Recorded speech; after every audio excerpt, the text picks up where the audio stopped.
And just as quickly as he said that, the tree burned right out, doubled over, and went dark. And he said, "That's it."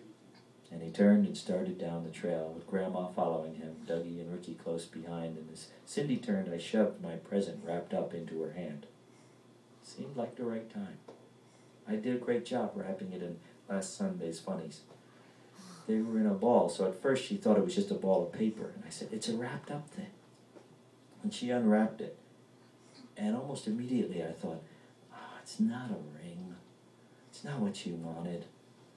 And she looked up at me with this necklace in her hand, and her face was illuminated. She stared at me so happy. She said nothing, and she shoved a box into my hands.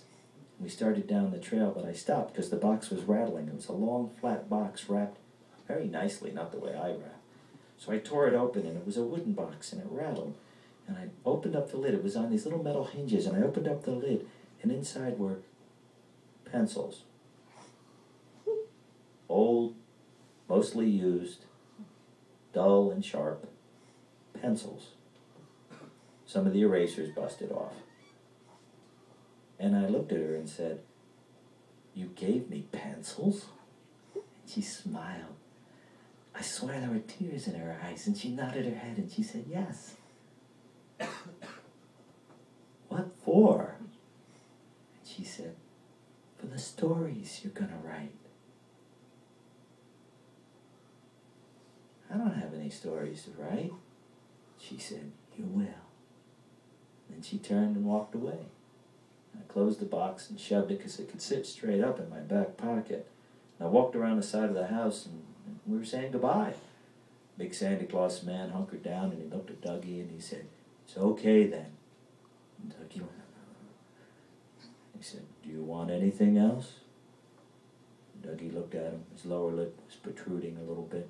There's a little bit of moisture hanging off of his nose. I could see it in the faint light of the card. And Dougie just looked at him. Everything got quiet. And then Dougie said, "I love you." And with that, he jumped and grabbed him and got buried inside the folds of the old man. And as he hugged him, he cried. And we stood there quietly listening to him cry for about a minute. And then he pulled himself together.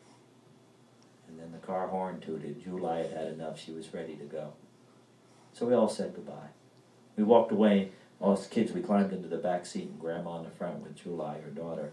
And as the car swung around, I looked back and I saw that big frame of a Santa Claus man in the doorway, and he one last wave goodbye, and then he closed the door.